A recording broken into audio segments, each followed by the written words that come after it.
Hi all, welcome to Wings to Win Education. UGC net എക്കണോമിക്സിലെ syllabus എടുത്ത് നോക്കിയാൽ uncertainty and risk എന്ന് പറയുന്ന ഭാഗം വളരെ ഇമ്പോർട്ടൻ്റ് ആണ്.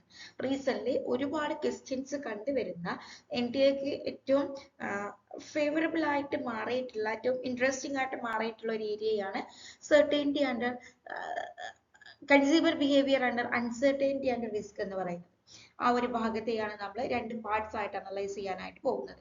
ഈ ഒരു ഭാഗത്ത് നമ്മൾ Bernoulli hypothesis, Saint Petersburg paradox പോലുള്ള വിഷയങ്ങളും ഡിഫറെന്റ് പ്രിഫറൻസസ് ടുവേഴ്സ് റിസ്ക് ആ ഒരു ഭാഗമാണ് ഡിസ്കസ് ചെയ്യുന്നത്. നെക്സ്റ്റ് സെഷനിലായിരിക്കും നമ്മൾ NM യൂട്ടിലിറ്റി ഇൻഡെക്സും അതുപോലെ തന്നെ Friedman Savage hypothesis and Markowitz hypothesis ഇവ ഡിസ്കസ് ചെയ്യുന്നത്. രണ്ട് ഭാഗങ്ങളിലായിട്ടാണ് നമ്മളിത് തീർക്കാനായിട്ട് ഉദ്ദേശിക്കുന്നത്.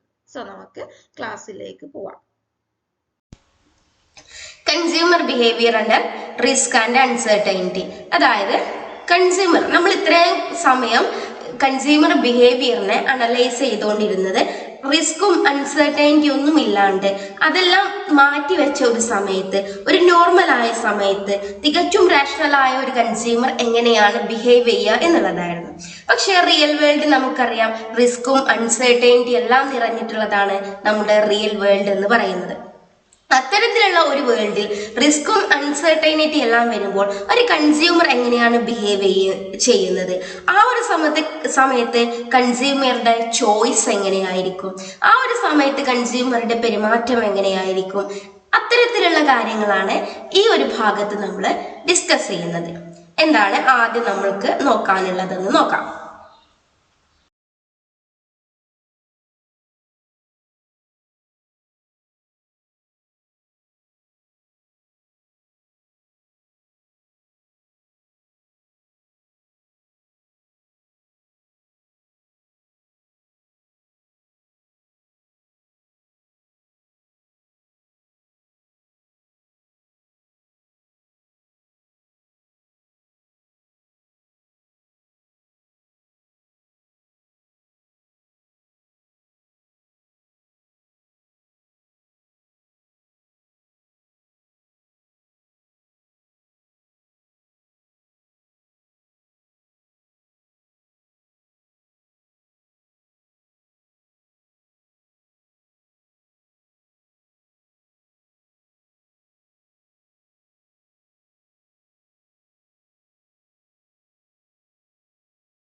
Different preferences towards risk. റിസ്കിന്റെ മേല് അല്ലെങ്കിൽ റിസ്ക് എന്ന് പറയുന്ന ഒരു കാഴ്ചപ്പാടിന്റെ മേല് എന്തെല്ലാം പ്രിഫറൻസസ് ആണ് കൺസ്യൂമറിനുള്ളത്. ഒരു കൺസ്യൂമർ എങ്ങനെയാണ് റിസ്കിനെ അപ്രോച്ച് ചെയ്യുന്നത് എന്ന് നോക്കാം. People differ in their willingness to bear risk അല്ലെ. ചിലർ റിസ്ക് എടുക്കാൻ റെഡി ആയിട്ടുള്ളവരായിരിക്കും, ചിലർ റിസ്ക് ഇഷ്ടപ്പെടാത്തവരായിരിക്കും, ചിലർക്ക് റിസ്ക് എന്ന് പറയുന്നതിനോട് ന്യൂട്രൽ അപ്രോച്ച് ആയിരിക്കും. റിസ്ക് ഉണ്ടായാലും കുഴപ്പമില്ല, ഇല്ലെങ്കിലും പ്രശ്നമൊന്നുമില്ല, അങ്ങനത്തെവരുണ്ടാവാം. അപ്പോൾ അത്തരത്തില് റിസ്ക് ടേക്ക് ചെയ്യാനുള്ള ഒരു വില്ലിംഗ്നെസ് എന്ന് പറയുന്നത് പല ഇൻഡിവിജ്വൽസിന്റെ കേസിലും ഡിഫറെന്റ് ആയിരിക്കും. Some are risk averse. ചിലർ റിസ്ക് അവേഴ്സ് ആയിരിക്കും അല്ലെ. അവർ റിസ്ക് പാടെ ഒഴിവാക്കാൻ ശ്രമിക്കുന്നവരായിരിക്കും. റിസ്ക് എന്ന് കേൾക്കുന്നത് തന്നെ അവർക്ക് എന്തായിരിക്കും, ഒരു ഡിഫിക്കൽട്ടി ഉള്ള ടാസ്ക് ആയിരിക്കും. അതുകൊണ്ട് തന്നെ അത്തരം പീപ്പിൾസിനെയാണ് റിസ്ക് അവേർട്ടേഴ്സ് എന്ന് പറയുന്നത്. റിസ്ക് അവേഴ്സ് ആയിരിക്കും ചിലർ. Some risk lovers. ചിലർ റിസ്ക് എടുക്കാൻ തയ്യാറായിട്ടുള്ളവരുണ്ടാവും, റിസ്കിനെ വല്ലാണ്ട് സ്നേഹിക്കുന്നവരുണ്ടാവും. റിസ്ക് എന്ത് കാര്യം വന്നാലും റിസ്ക് ഉള്ള കാര്യങ്ങളെ പെട്ടെന്ന് പ്രിഫർ ചെയ്യുന്ന ആളുകളുണ്ടാവും, അവരാണ് risk lovers. Then some people are risk neutral അല്ലെ. ചിലരുടെ അപ്രോച്ച് എന്ന് പറയുന്നത് റിസ്ക് ന്യൂട്രൽ ആയിരിക്കും. അവര് റിസ്ക് ആയിക്കോട്ടെ, റിസ്ക് അല്ലാണ്ട് ഇരുന്നോട്ടെ, ഒന്നും അവർക്ക് ഒരു വിഷയമായിരിക്കില്ല. റിസ്ക് ഇല്ലായ്മയോ അവർക്ക് ഒരു വിഷയമായിരിക്കില്ല. അവരുടെ താല്പര്യങ്ങളായിരിക്കും അവർക്ക് പ്രിഫർ ചെയ്യുന്നത്. അത്തരത്തിലുള്ള ആളുകളും ഉണ്ടായിരിക്കും. A person who prefers a certain given income to a risky job with the same expected income is known as risk averse, which is the most common attitude towards risk. റിസ്കിന്റെ മേലുള്ള അല്ലെങ്കിൽ റിസ്കിനോടുള്ള ഒരു common attitude എന്ന് പറയുന്നത് risk അവേർട്ടേഴ്സ് ആണ്. ഒരു common attitude, ഒരു ഇൻഡിവിജ്വൽസിന്റെ ഒരു common attitude എന്ന് പറയുന്നത് അവർ പൊതുവെ റിസ്ക് അവേർട്ടേഴ്സ് ആണ്. ഡിസ്കവേഴ്സ് എന്ന് പറയുമ്പോൾ a person who prefers a certain given income to a risky job. ഒരു റിസ്കി ജോബിന് പകരം എന്താണ്, സർട്ടൻ ഇൻകം ഏൺ ചെയ്യുന്ന ഒരു ജോബ് ആയിരിക്കും അവർ പ്രിഫർ ചെയ്യാം. റിസ്കി ജോബ് ഉണ്ടായിരിക്കും, സർട്ടൻ ഇൻകം തരുന്ന ഒരു ജോബ് ഉണ്ടായിരിക്കും. ആ റിസ്കി ജോബ് എന്ന് പറയുന്നത് സ്ഥിരം സാലറി, ഒരുപക്ഷെ അദ്ദേഹത്തിന് ഒരു കസ്റ്റമറെ നഷ്ടപ്പെട്ടാൽ അദ്ദേഹം വൻ നഷ്ടത്തിലേക്ക് പോകും, അദ്ദേഹത്തിന് ചിലപ്പോൾ ഒന്നും കിട്ടില്ല. പക്ഷെ ഒരു കസ്റ്റമറെ ഏൺ ചെയ്യാൻ കഴിഞ്ഞാൽ അദ്ദേഹത്തിന് വൻ ലാഭമായിരിക്കും കിട്ടുക. പക്ഷെ ഒരു സർട്ടൈൻ ഇൻകം തരുന്ന ജോബ് എന്ന് പറഞ്ഞാൽ അവിടെ വേറൊരു ചാൻസ് ഇല്ല. ഒരു 5000 രൂപ എല്ലാ മാസവും 5000 രൂപ കിട്ടുന്നു, അല്ലെങ്കിൽ 10000 രൂപ എല്ലാ മാസവും കിട്ടുന്നു. വേറൊരു ഓപ്പർച്യൂണിറ്റി അവിടെ ഇല്ല, ആ ഇൻകം വർദ്ധിപ്പിക്കാനുള്ള ഒരു ഓപ്പർച്യൂണിറ്റി ഇല്ല. അപ്പോൾ റിസ്ക് അവേർട്ടർ ആയിട്ടുള്ള ഒരാള്, റിസ്കിനെ ഇഷ്ടപ്പെടാത്ത ഒരാൾ എന്തായിരിക്കും, ആ ഒരു സർട്ടൈൻ ഇൻകം തരുന്ന ജോബ് ആയിരിക്കും ചൂസ് ചെയ്യാം. Most people not only insure against risks but also seek occupation with relatively stable wages. പല പീപ്പിളും എന്ത് ചെയ്യുന്നുണ്ട്, റിസ്കിന് അഗെയിൻസ്റ്റ് ആയിട്ട് അല്ലെ, റിസ്കിനെ തടയുന്നതിന് വേണ്ടിയിട്ട്, റിസ്ക് റെഡ്യൂസ് ചെയ്യുന്നതിന് വേണ്ടിയിട്ട് ഇൻഷുർ ചെയ്യുന്നുണ്ട്. മാത്രമല്ല സ്റ്റേബിൾ വേജ് ആയിട്ടുള്ള ഒക്യുപ്പേഷനാണ് അവര് ചൂസ് ചെയ്യുന്നത്. ബിസിനസ്സിലേക്കൊക്കെ ഇറങ്ങാൻ പലരും മടിക്കുന്നത് എന്തുകൊണ്ടാണ്, റിസ്ക് എടുക്കാൻ തയ്യാറല്ലാത്തത് കൊണ്ടാണ് അല്ലെ. ഗവൺമെന്റ് ജോബ് എല്ലാവരും എന്തുകൊണ്ടാണ് പ്രിഫർ ചെയ്യുന്നത്, സേഫ് ആയിട്ടുള്ള ഒരു വേജ് നമുക്ക് കിട്ടും, അവിടെ റിസ്ക് ഇല്ല, അതുകൊണ്ടാണ്.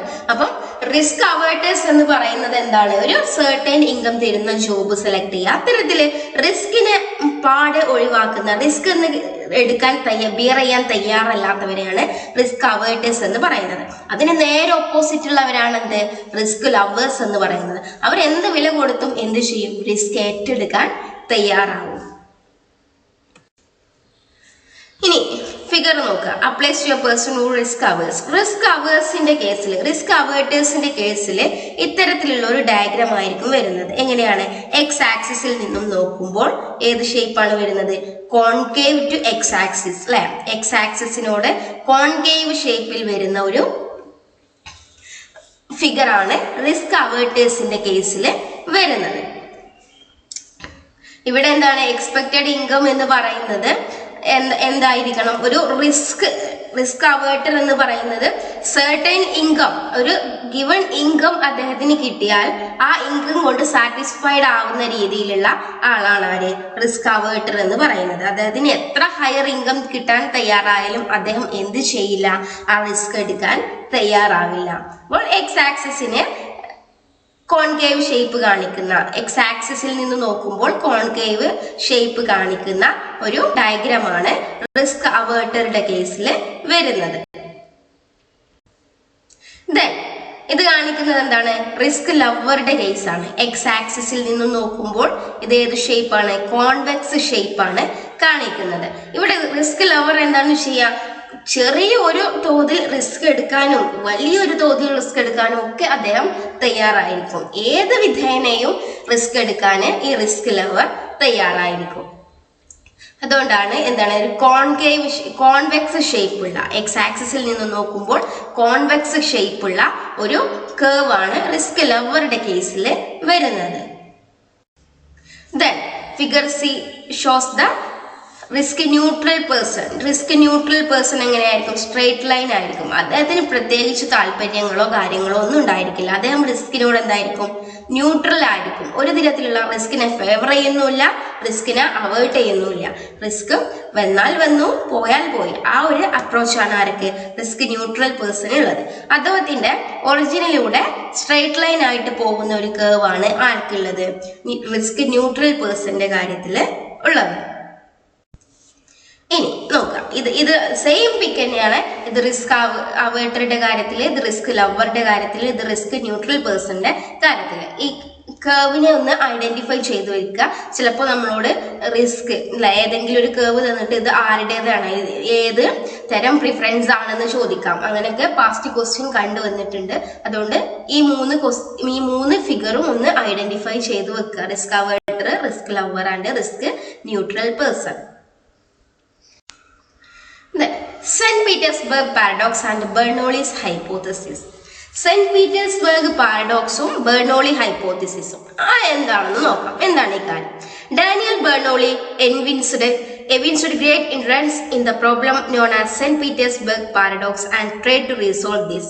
St. Petersburg paradox refers to the problem why most people are unwilling to participate in a fair game or bet.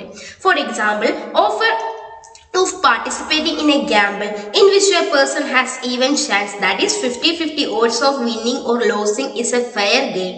Thus, according to St. Petersburg, in an uncertain game, a most individual will not make a fair bet, or in other words, will not play the fair game. അതായത് Daniel Bernoulli എന്ന് പറഞ്ഞിട്ടുള്ള ഒരു വ്യക്തി എന്ത് ചെയ്തു? Saint Petersburg paradox എന്ന് പറയുന്ന ഒരു പാരഡോക്സിക്കൽ സിറ്റുവേഷന് എന്തുകൊണ്ടാണ് ഈ സിറ്റുവേഷൻ സംഭവിക്കുന്നത് എന്നുള്ളത് അനലൈസ് ചെയ്ത് അതിനൊരു ഉത്തരം കണ്ടെത്താൻ ശ്രമിച്ചു. അതാണ് ബെർണോളി ഹൈപ്പോത്തസിസ് എന്ന് പറയുന്നത്. ഈ ബെർണോളി ഹൈപ്പോത്തസിസ് പഠിക്കുന്നതിന് മുമ്പ് എന്താണ് സെന്റ് പീറ്റേഴ്സ്ബർഗ് പാരഡോക്സ് എന്ന് നമുക്ക് അറിയണം. ഈ സെന്റ് പീറ്റേഴ്സ്ബർഗ് പാരഡോക്സ് എന്ന് പറയുന്നത് റഷ്യയിലെ ഒരു പ്ലേസ് ആണ് സെന്റ് പീറ്റേഴ്സ്ബർഗ് എന്ന് പറയുന്നത്. ഈ സെന്റ് പീറ്റേഴ്സ്ബർഗ് എന്ന് പറയുന്ന ഒരു സ്ഥലത്ത് ഒരു പാരഡോക്സിക്കൽ സിറ്റുവേഷൻ നിലനിന്നിരുന്നു. അതായത് അവിടുത്തെ ജനങ്ങൾക്ക് ഗാംബ്ലിങ്ങില് അല്ലെങ്കിൽ ഒരു ഫയർ ഗെയിമില് പങ്കെടുക്കാനുള്ള ഒരു അവസരം വന്നു. വിൻ ചെയ്യാനുള്ള ചാൻസും ലോസ് ചെയ്യാനുള്ള ചാൻസും ഈക്വൽ ആയിരുന്നു, 50-50 ആയിരുന്നു. എന്നിട്ട് പോലും അവരെന്ത് ചെയ്തില്ല? ഈ ഒരു ഗെയിമിൽ പങ്കെടുത്തില്ല. എന്തുകൊണ്ടാണ് അത് എന്നുള്ള ഒരു ചോദ്യം അവിടെ ഉയരുകയുണ്ടായി. അതായത് ഒരു ബെറ്റ് ആയിക്കോട്ടെ, ഒരു ഗാംബ്ലിംഗ് അല്ലെ, ഒരു ചൂതാട്ടം പോലുള്ള ഒരു ഗെയിം, അതില് വിൻ ചെയ്യാനുള്ള അവസരവും 50-50, വിൻ ചെയ്യാനുള്ളതും അതുപോലെ തന്നെ ഫെയിൽ ആവാനുള്ള അവസരവും 50-50 ആണ്. അത്തരത്തിൽ ഹൈ ചാൻസ് വിജയിക്കാനുണ്ടായിട്ട് പോലും, ഈവൻ 50-50നേക്കാൾ കൂടുതൽ ചാൻസ് വിജയിക്കാനുണ്ടായിട്ട് പോലും, വിൻ ചെയ്യാനുള്ള ചാൻസ് 50നേക്കാൾ കൂടുതൽ ഉണ്ടായിട്ട് പോലും സെന്റ് പീറ്റേഴ്സ്ബർഗിലെ ജനങ്ങൾ എന്ത് ചെയ്തില്ല? ആ ഒരു ഗെയിമിൽ, ആ ഒരു ഗാംബ്ലിങ്ങിൽ പങ്കെടുത്തില്ല. അതൊരു പാരഡോക്സിക്കൽ സിറ്റുവേഷൻ ആയിട്ട് ആർക്ക് തോന്നി? അവിടുത്തെ പ്രധാനപ്പെട്ട അനലിസ്റ്റുകൾക്ക് തോന്നി. അങ്ങനെ എന്തുകൊണ്ടായിരിക്കും ഇങ്ങനൊരു പാരഡോക്സിക്കൽ സിറ്റുവേഷൻ സെന്റ് പീറ്റേഴ്സ്ബർഗിൽ നിലനിന്നത് എന്നുള്ള ഒരു അന്വേഷണം അവിടെ ഉയരുകയുണ്ടായി. അങ്ങനെയാണ് ഡാനിയൽ ബെർണോളി എന്ന് പറഞ്ഞിട്ടുള്ള ഒരു വ്യക്തി എന്ത് ചെയ്തു? സെന്റ് പീറ്റേഴ്സ്ബർഗ് പാരഡോക്സ് എന്തുകൊണ്ട് സംഭവിച്ചു എന്നുള്ളതിനൊരു ഉത്തരം കണ്ടെത്തി. ആ ഉത്തരമാണ് ബെർണോളിസ് ഹൈപ്പോത്തസിസ് എന്ന പേരിൽ അറിയപ്പെട്ടത്. ഓക്കെ, ഇനി നോക്കാം എന്താണ് Bernoulli's hypothesis. Daniel Bernoulli provided a convincing explanation of the said behavior of rational individual. നമ്മൾ നേരത്തെ പറഞ്ഞ അത്തരത്തിലുള്ള ഒരു റേഷണൽ ഇൻഡിവിജ്വലിന്റെ ബിഹേവിയറിന് ഒരു കൺവിൻസിംഗ് ആയിട്ടുള്ള എക്സ്പ്ലനേഷൻ ആര് പ്രൊവൈഡ് ചെയ്തു? ഡാനിയൽ ബെർണോളി പ്രൊവൈഡ് ചെയ്തു. According to him, a rational individual will take decisions under risky and uncertain situations on the basis of expected utility rather than expected monetary value. അതായത് Daniel Bernoulli കണ്ടെത്തിയ ഉത്തരം എന്തായിരുന്നു? ഇത്തരം ഒരു paradoxical സിറ്റുവേഷനെ കൈകാര്യം ചെയ്യുന്നതിൽ ഈ ഒരു പാരഡോക്സിക്കൽ സിറ്റുവേഷനിലേക്ക് സെന്റ് പീറ്റേഴ്സ്ബർഗിലെ ജനങ്ങളെ എത്തിച്ചതിനുള്ള കാരണം ബെർണോളി കണ്ടെത്തിയത് എന്തായിരുന്നു? അവര് പ്രാധാന്യം കൊടുക്കുന്നത്, അവര് മുൻഗണന കൊടുക്കുന്നത്, അവര് പ്രിഫർ ചെയ്യുന്നത് എക്സ്പെക്റ്റഡ് യൂട്ടിലിറ്റി ആണ്, എക്സ്പെക്റ്റഡ് മോണിറ്ററി വാല്യൂ അല്ല എന്നുള്ളതായിരുന്നു. എന്തായിരുന്നു ബെർണോളിയുടെ കണ്ടെത്തല്? സെന്റ് പീറ്റേഴ്സ്ബർഗിലെ ജനങ്ങള് പ്രാധാന്യം കൊടുത്തിരുന്നത് എന്തിന്റെ ബേസിലായിരുന്നു, അല്ലെങ്കിൽ ഡിസിഷൻസ് എടുത്തിരുന്നത് ഈ ഒരു റിസ്കി അല്ലേ 50-50 ഓഡ്സ് എന്ന് പറയുന്നത് എന്താണ്? അവിടെ ഒരു റിസ്ക് എലമെന്റ് ഉണ്ട്, അവിടെ അൺസർട്ടൈൻ ആയിട്ടുള്ള ഒരു എലമെന്റ് ഉണ്ട്. ആ റിസ്ക് ആൻഡ് അൺസർട്ടൈൻ സിറ്റുവേഷനിൽ അവർ ഡിസിഷൻ എടുത്തത് എന്തിന്റെ ബേസിലായിരുന്നു? എക്സ്പെക്റ്റഡ് യൂട്ടിലിറ്റിയുടെ ബേസിലായിരുന്നു, അല്ലാണ്ട് എക്സ്പെക്റ്റഡ് മോണിറ്ററി വാല്യൂവിന്റെ ബേസിലല്ല എന്നുള്ളതായിരുന്നു അവര് കണ്ടെത്തിയ ഡാനിയൽ ബെർണോളി കണ്ടെത്തിയിട്ടുള്ള ഉത്തരം. He further contended that marginal utility of money to the individual declines as he has more of it. അതായത് അദ്ദേഹം പിന്നീട് ഒരു കാര്യം കണ്ടെത്തി. എന്താണ്? കൂടുതൽ ക്യാഷ് വരും തോറും അതിൽ നിന്നും വരുന്ന മാർജിനൽ യൂട്ടിലിറ്റി എന്ന് പറയുന്നത് ഡിമിനിഷിംഗ് ടെൻഡൻസി ആണ് കാണിക്കുന്നത്, അല്ലെങ്കിൽ മാർജിനൽ യൂട്ടിലിറ്റി എന്ന് പറയുന്നത് ഡിക്ലൈനിങ് ആണ്. കൂടുതൽ ക്യാഷ് മണി കൂടുന്തോറും അതിൽ നിന്നും ഡിറൈവ് ചെയ്യുന്ന മാർജിനൽ യൂട്ടിലിറ്റി എന്ന് പറയുന്നത് ഡിക്ലൈനിങ് ആണ്. Since the individual behaves on the basis of expected utility from the extra money if he wins a game. അതുകൊണ്ട് അദ്ദേഹം എന്താണ്, ആ ഒരു പേഴ്സൺ അല്ലെങ്കിൽ ആ ഒരു ജനങ്ങള് ആ ഒരു ഗെയിമിൽ വിജയിക്കുകയാണെങ്കിൽ അവർക്ക് കിട്ടുന്ന എക്സ്ട്രാ മണി ഉണ്ടാവും അല്ലെ, ആ എക്സ്ട്രാ മണിയിൽ നിന്നും കിട്ടുന്ന എക്സ്പെക്റ്റഡ് യൂട്ടിലിറ്റി എന്ന് പറയുന്നത് എന്താണ്? ഡിക്ലൈനിങ് ആയിരിക്കും. Individual behaves on the basis of expected utility from the extra money. അപ്പൊ ആ ഒരു എക്സ്ട്രാ മണിയിൽ നിന്നും കിട്ടുന്ന എക്സ്പെക്റ്റഡ് യൂട്ടിലിറ്റിയുടെ ബേസിലാണ് ആര് ബിഹേവ് ചെയ്യുന്നത്? ആ ഇൻഡിവിജ്വൽസ് ബിഹേവ് ചെയ്യുന്നത്.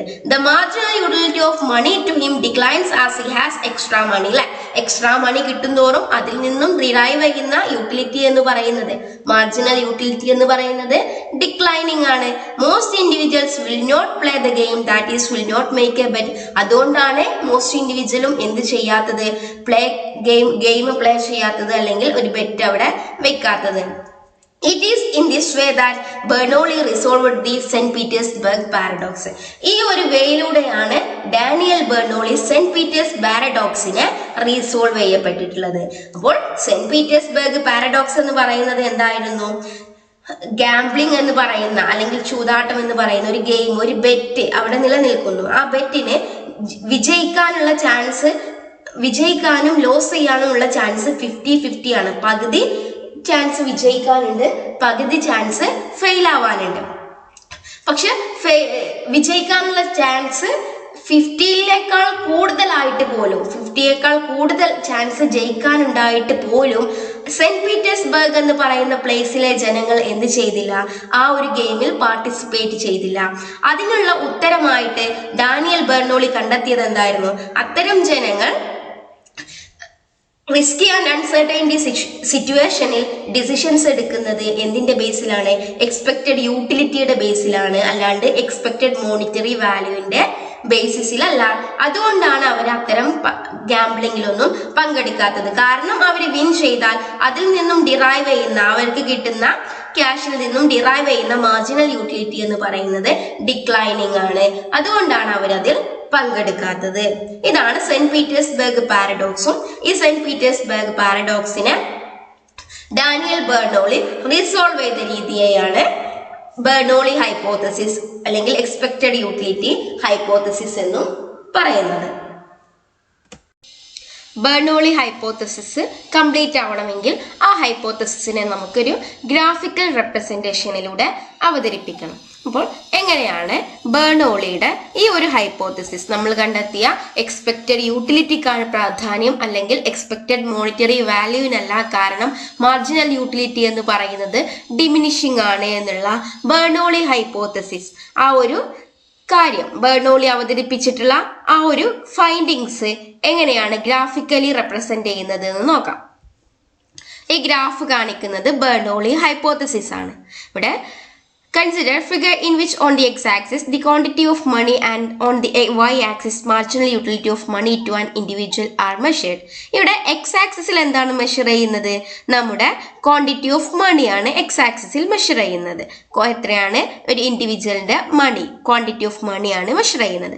y-axisലോ കൺസ്യൂമറുടെ അല്ലെങ്കിൽ ഇൻഡിവിജ്വലിന്റെ മാർജിനൽ യൂട്ടിലിറ്റി ഓഫ് മണിയാണ് മെഷർ ചെയ്യുന്നത്. ഇവിടെ x-axisൽ ക്വാണ്ടിറ്റി ഓഫ് മണിയും y-axisൽ മാർജിനൽ യൂട്ടിലിറ്റി ഓഫ് മണിയുമാണ് നമ്മൾ മെഷർ ചെയ്യുന്നത്. Suppose an individual has 20,000 of rupees with him and can make a bet at even odds of 50-50 chance of winning or losing rupees 1,000. അതായത് അദ്ദേഹത്തിന്റെ കയ്യിൽ ഈ കർവ് എന്താണ് കാണിക്കുന്നത്? മാർജിനൽ യൂട്ടിലിറ്റി കർവ് ആണ്. നമുക്കറിയാം മാർജിനൽ യൂട്ടിലിറ്റി കർവ് എന്ന് പറയുന്നത് ഡിമിനിഷിംഗ് ആണ്, ഒരു ഡൗൺവേർഡ് സ്ലോപ്പ് കാണിക്കുന്ന കർവ് ആണ് മാർജിനൽ യൂട്ടിലിറ്റി കർവ് എന്ന് പറയുന്നത്. അപ്പോൾ മാർജിനൽ യൂട്ടിലിറ്റി കർവ് ആണ് ഇത് കാണിക്കുന്നത്. ഇനി അസ്യൂം ചെയ്യാണ് ഒരു ഇൻഡിവിജ്വലിന്റെ കയ്യിൽ 20,000 റുപ്പീസ് ഉണ്ട്. ഈ 20,000 റുപ്പീസ് ഇൻഡിവിജ്വലിന്റെ കയ്യിലുണ്ട്. ഇനി അദ്ദേഹത്തിന് ഒരു ബെറ്റ് അവിടെ നിലനിൽക്കുന്നുണ്ട്. ബെറ്റില് 50-50 ചാൻസ് ആണുള്ളത്. വിൻ ചെയ്യാനുള്ള ചാൻസും ലോസ് ആവാനുള്ള ചാൻസും എത്രയാണ്? 50-50 ആണ്. അതായത് വിൻ ചെയ്താല് 1000 രൂപ കിട്ടും, ഫെയിൽ ആയാലോ അദ്ദേഹത്തിന്റെ കയ്യിൽ നിന്നുള്ള 1000 രൂപ പോവുകയും ചെയ്യും. അതിനുള്ള ചാൻസ് എത്രയാണ്? ഹാഫ് ആൻഡ് ഹാഫ് ആണ്, 50-50 ആണ്. അപ്പോൾ 20,000 റുപ്പീസ് അദ്ദേഹത്തിന്റെ കയ്യിലുണ്ട്, വിജയിച്ചാൽ 1000 രൂപ കൂടുതൽ കിട്ടും. എത്രയാണ്? 21,000 ആവും അല്ലെ. ദെൻ ലോസ് ആയാലോ അല്ലെങ്കിൽ അദ്ദേഹത്തിന് അത് നഷ്ടപ്പെട്ടാലോ അദ്ദേഹത്തിന്റെ 20,000 എന്നുള്ളത് 19,000 19,000ലേക്ക് അദ്ദേഹത്തിന്റെ ഇൻകം കുറയുകയും ചെയ്യും. If he wins the bet, money with him will rise to 21,000 അല്ലെ. 20 വിജയിക്കുകയാണെങ്കിൽ 20 എന്നുള്ളത് 21,000 ആയിട്ട് മാറും. ഫെയിൽ ആവുകയാണെന്നുണ്ടെങ്കിൽ, ലോസ് ആവുകയാണെന്നുണ്ടെങ്കിൽ 20 എന്നുള്ളത് 19,000 ആയിട്ട് കുറയും ചെയ്യും.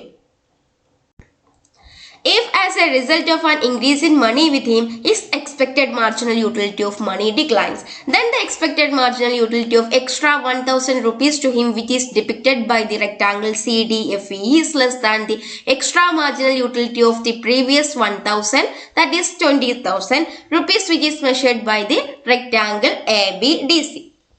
അതായത് അദ്ദേഹം വിജയിച്ചു എന്ന് വെച്ചോ. അങ്ങനെ വിജയിക്കുകയാണെങ്കിൽ അദ്ദേഹത്തിന് എന്ത് കിട്ടും? 21,000 രൂപ കിട്ടും. അതായത് ഇങ്ങോട്ട് ഷിഫ്റ്റ് ചെയ്യും അല്ലെ, 21,000 രൂപ കിട്ടും. ഇനി അദ്ദേഹം ഫെയിൽ ആവാന്ന് വെച്ചോ, അദ്ദേഹത്തിന് 19,000 രൂപയായിരിക്കും കിട്ടുന്നത്. ഇത്രയായിരിക്കും കിട്ടുന്നത്. അപ്പോൾ നമ്മള് എന്താണ്, അദ്ദേഹം എക്സ്പെക്റ്റഡ് യൂട്ടിലിറ്റിന്റെ ബേസിലാണ് തീരുമാനം എടുക്കുക എന്ന് നമ്മൾ പറഞ്ഞു. എക്സ്പെക്റ്റഡ് യൂട്ടിലിറ്റി എന്ന് പറയുന്നത് ഇവിടെ മാർജിനൽ യൂട്ടിലിറ്റി, അദ്ദേഹത്തിന് കിട്ടുന്ന മാർജിനൽ യൂട്ടിലിറ്റി എന്ന് പറയുന്നത് എന്താണ്? 20,000 ആവുമ്പോൾ ഡി എന്ന് പറയുന്ന ഇത്രയും മാർജിനൽ യൂട്ടിലിറ്റി ഉണ്ടാവും. പക്ഷെ അദ്ദേഹത്തിന് വിജയിച്ചിട്ട് അദ്ദേഹത്തിന് 21,000 കിട്ടുകയാണ്. അദ്ദേഹത്തിന്റെ മാർജിനൽ യൂട്ടിലിറ്റി എന്താണ് ചെയ്യുന്നത്? ഡിമിനിഷിംഗ് ആണ് കാണിക്കുന്നത്, ഡിക്ലൈനിങ് ആണ് കാണിക്കുന്നത്.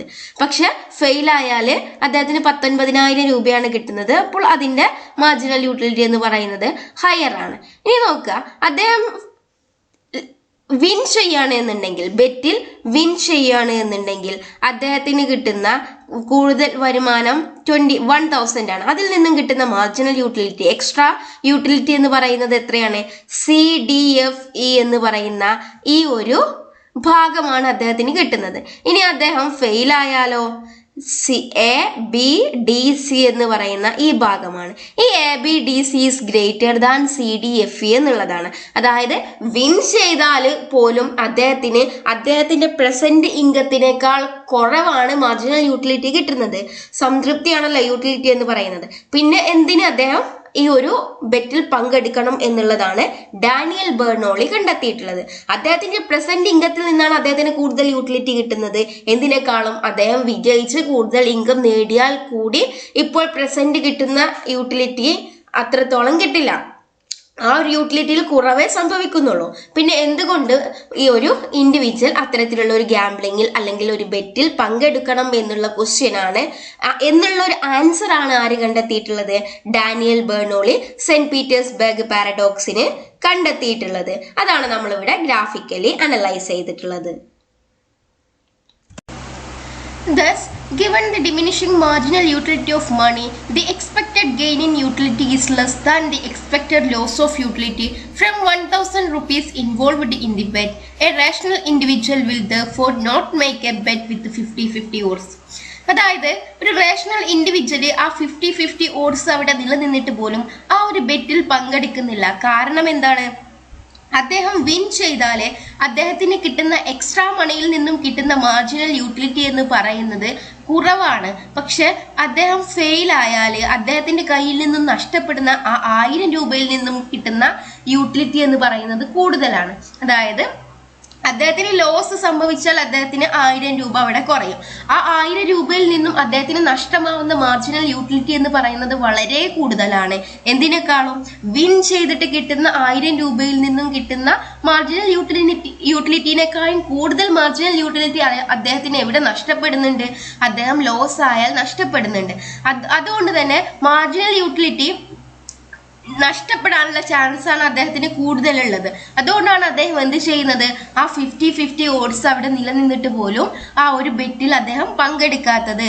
It may be further noted that a rational individual would even be unwilling to bet or gamble even at favourable odds if his marginal utility of money declines very rapidly. അദ്ദേഹത്തിന്റെ ഒരു ഈ favourable ods അദ്ദേഹത്തിന് ഉണ്ടായാൽ പോലും അദ്ദേഹം പങ്കെടുക്കില്ല. കാരണം എന്ന് വെച്ചാൽ മാർജിനൽ യൂട്ടിലിറ്റി ഓഫ് മണി പെട്ടെന്ന് തന്നെ ഡിക്ലൈൻ ചെയ്യുന്നുണ്ട്. വളരെ റാപ്പിഡ് ആയിട്ടാണ് അദ്ദേഹത്തിന്റെ മാർജിനൽ യൂട്ടിലിറ്റി ഓഫ് മണി എന്ന് പറയുന്നത് ഡിക്ലൈൻ ചെയ്യുന്നത്.